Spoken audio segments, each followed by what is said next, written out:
Have you ever been in a situation where you're talking to your friend, maybe about a game that was on the previous weekend, and you're talking to them about that sport, and you're really engaging with one another, and then someone turns up and says, "Oh, well, that sport's really boring because all you do is blah blah blah," and they give you the most simplified version of the sport that you know. Well, in this video, I seek to debunk the simplification of sports in regards to three sports, namely football, Formula One, and cricket, as they're some of the, most offended sports where this simplification is applied to. So let's kick things off with football. Now, normally when people are talking about football and they simplify it, they will say something along these lines. Well, football is just a bunch of guys or girls who run around the pitch with the aim of scoring goals. Now, yes, a main aspect of football is to score goals and also prevent the other team from scoring. But that's not all it encompasses. There's a lot more to it than that. So let's look at things just from a kind of bird's eye view, and then we'll zero in. Firstly, you have the manager of the football team. Now, each week or whenever he's called to set a team, he has to pick 11 players to start. He has to pick a bench of several players as well, and he's able with each match to make up to 3 substitutions. So, in choosing his 11 that will start, he's got to think about formation, playing style, philosophy, and so much more. So just thinking about formation, he's got to think, well, against the team he's playing, or with the way that he prefers and trains his team, will he prefer to use a flat back 4 or even maybe a back 5? Will he prefer to have 3 central defenders with 2 wing backs? Will he prefer the standard 4-4-2 or maybe 4-3-3 or 4 with a diamond 4 and 2 forwards? Now, these are various formations. There's so many out there that show that there's a lot more thought that goes into it. With those formations, you've got to think about the different philosophies. Some managers prefer their teams to pass the ball out of their defence in order to attack. Some teams prefer to play a long ball forward in order to start an attack. Some teams like a combination of both. Or some teams prefer using a counter-attack method in order to score goals and prevent the other team from scoring. They're just some of the philosophies, and it's not merely kicking the ball around, it's different approaches to the game of football in order to score those goals. And finally, you have the players themselves. Well, a lot of complaint about football is that there's so much money in it, and I guess that's just the state of the market or how things have become in football. But these players train week in, week out in order to perform the best that they can for 90 minutes or so on a football pitch. They have crafted some skills such as crossing the ball so that it's almost immaculate to someone's feet or to someone's head or to someone's chest. They learn to make sure they pass the ball accurately, make good tackles, make good forward runs to beat the offside trap, and that's a whole different subject. We won't go there today. But simply saying that football is a bunch of guys who run around a pitch, who seek to score goals, is a simplification that I think has been really debunked. Now, next up, Formula One.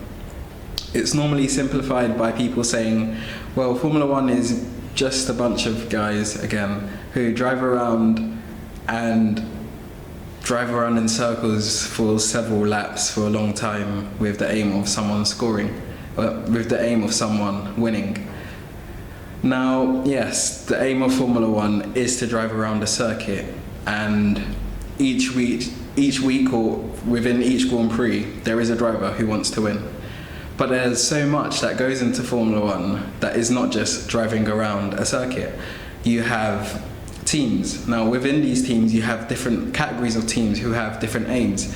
You have the lower ranked teams whose aim is essentially to make sure they finish that Grand Prix. If they can, try and score points, but mainly beat their rivals who may be the other small teams. You have the mid-tier teams. Their aim is to consistently try and gain points to increase their sponsorship or just increase their, I guess, brand awareness in a sense. They want to make sure they also beat the other mid-tier teams. And then you have the title challenging teams. They're teams who have a lot of money at their disposal. They have very good technology, a very good team of engineers, and some of the best drivers around. And their aim is to make sure that their team can qualify well in the qualifiers and therefore be best placed on the grid and score the most amount of points they can, and normally with the aim of getting a podium finish. That's just briefly their aims. Within that, you have the race day, and we're just not even, for time's sake, we're not even going to talk about qualifying and practice, but the race day itself, there's so many different factors that go into it. You have these cars which are extremely ridiculously expensive to make, which have expensive parts on it, and they are equipped with a lot of technology that is actually helping car technologies today to either be more efficient or develop better gear systems and the like. So the sport actually practically helps in the cars that we drive today. But in the race itself, you'll have different factors such as the weather, the temperature of the track, how moist the air is, whether it's rainy or dry. You have the tires themselves, the different types of tires. You have soft, super soft, medium, hard, wet and intermediate tires, which are to be used really carefully, which are also intertwined with when a pit stop will happen in respect of how much the tires have degraded and worn out, which will affect the grip of the car and has effects on therefore the downforce and how well the car can go around corners and such. You have the different technologies such as the DRS, which stands for drag reduction system, which combined with a really good engine will mean that a certain car will be able to overtake another car a lot easier. And when you simply just make it about a bunch of cars driving around with the aim of one car to win, you really miss the point of what Formula One is about. You miss what happens on the race day, you miss what happens in the whole of the championship season as a whole. And then you also miss the relationship that each driver has to one another. Each team has two drivers, and each team wants their two drivers to do the best that they can. And this can sometimes cause tension between the two drivers if they are both championship contenders. And this is what is happening with this season, the 2013 to 2014 season. Both Hamilton and Rosberg are vying to be the champions of Formula One this season. They have the best car with the best engine, and they are two of the best drivers on this planet. And their relationship in recent times hasn't been really good. They have been friends for a really long time, but because of the close competition and things that have happened in races, it's affecting the outcome of some of the races. And these are just all little things that you miss when you simplify the sport. Now, let's go on to cricket. Now, I love cricket. I've loved watching it since I was a young age, and I used to love playing it as well. And when people simplify it, they generally say cricket is just about someone throwing a ball at someone else with the aim of the other person to hit it with a bat. Now, again, that simplification to people who are watching this who love cricket are just going to shake their head and be completely disappointed. Within cricket, you have so many different forms to begin with. You have a T20 competition or match, which is when each team has 20 overs, and an over is 6 balls, just to make things a little bit clear. You have one-day international cricket, which is when each team has 50 overs to get as many runs as they can. And then you have test matches, which last 5 days, where each team have 2 innings, that's 2 batting sessions, and the aim is to essentially be the team with the most amount of runs, and I guess also the amount of wickets in order to win that test match. And that's just international cricket. You also have county cricket, but for the sake of argument, we'll just deal with these forms.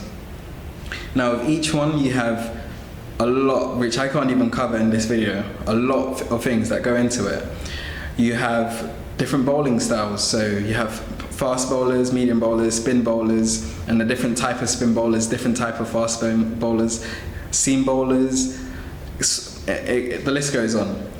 But in something to do with, let's say, a swing bowler, who is normally a fast bowler, they are able to get the ball to swing either inwards towards the batter or outwards in order to, or away from the batter. And how the ball swings has to do with how the state of the ball that they're using, the ground that they're bowling on, and even the air that they're bowling in. There's a video on BBC which you can watch which talks about how the air acts on the rough side of the ball and the soft side or the shiny side of the ball, and how that causes the ball to swing, and how bowlers such as Jimmy Anderson have really perfected this art of swing bowling in order to get batters out. You have how the pitch is set up by the captain, so whether there's going to be several individuals who catch the ball in the slip, whether you have someone at third man or silly point, or so many different positions. And it is not merely someone hitting the ball. In a test match, you've got if you're a batter, you have to really time when you're going to hit the ball for a run, or when you're going to take a run yourself. You've got a time when you're going to really defend in order to make sure you have a good innings. That's just some aspects of cricket. There's so much more, and I could do a whole video on just cricket alone, I think. But there we have it. I think I've done a decent job at maybe debunking some of those simplifications. And if you have any suggestions for maybe more videos about sports that get simplified, why don't you hit them up in the comments, and maybe in a future video I'll try and address them. Thank you.